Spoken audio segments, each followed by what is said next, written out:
Hi everyone, this is rhythm command. It's a Teletype script. It uses grid ops. It uses a custom firmware that allows for 20 scripts. So it's quite a complicated patch. I'm going to run through it as quickly as I can, but first I'll show you quickly what it can do.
Okay, so basically what we have here is a 64-step sequencer, and it's designed for rhythms specifically, but also it can do melody. It's particularly good at bass as well. You have 12 patterns. Each pattern can have 64 steps. You have 8 different locations. Each pattern can go to multiple locations at the same time. The first 4 locations here are the first 4 trigger outs on the Teletype. The next 4 are channels 5, 6, 7, 8 on MIDI, and you need an I2C to MIDI module to enable that functionality. So we have 3 pages, page 1, 2 and 3.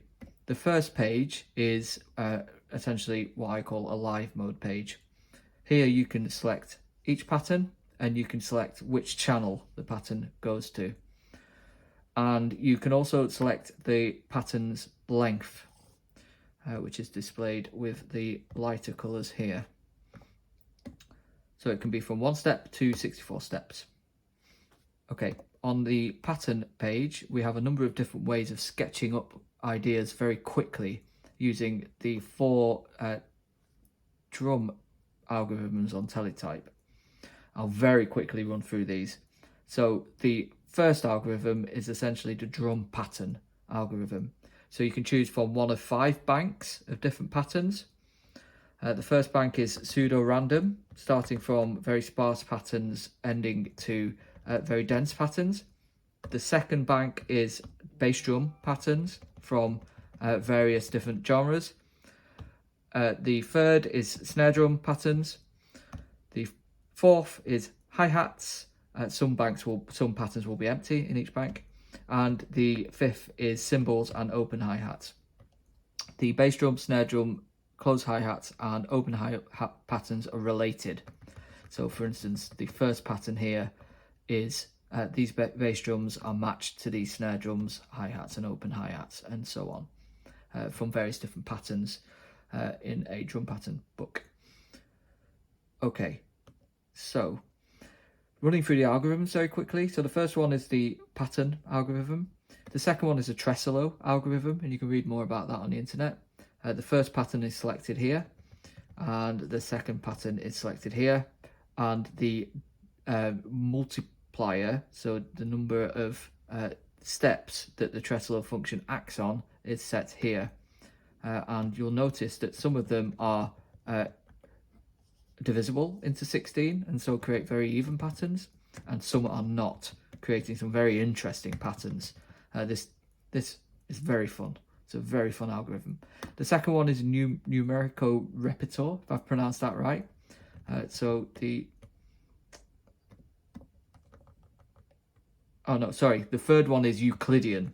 So yeah, these are Euclidean patterns. The first variable here is I believe it's the length, and the second is the fill.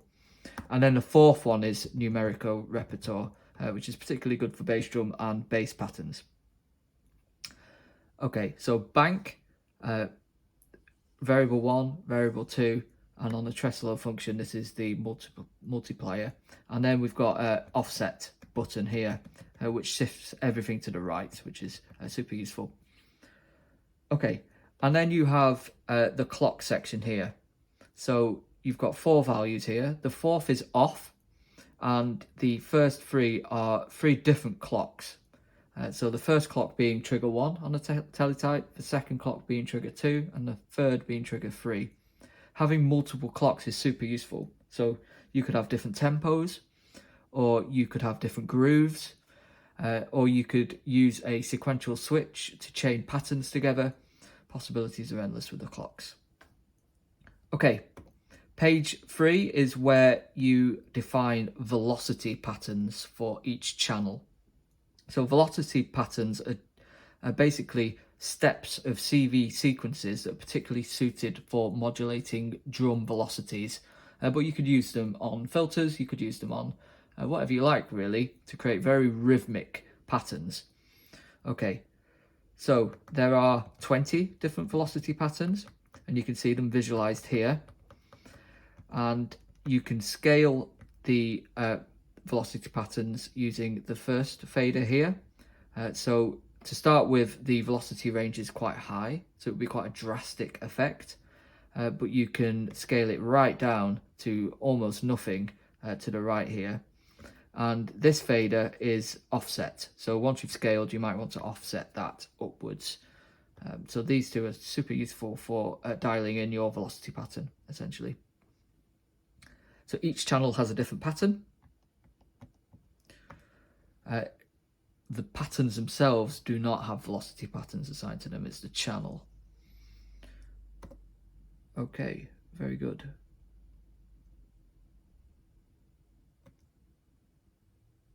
So what have I forgotten?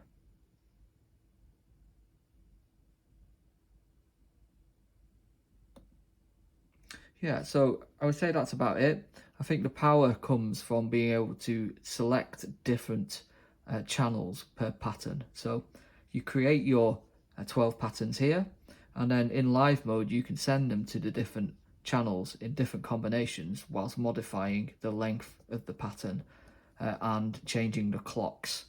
So this way you could really create some very complicated overall songs essentially in a live setting. Super, super powerful. Okay, I think that's about it. Have fun.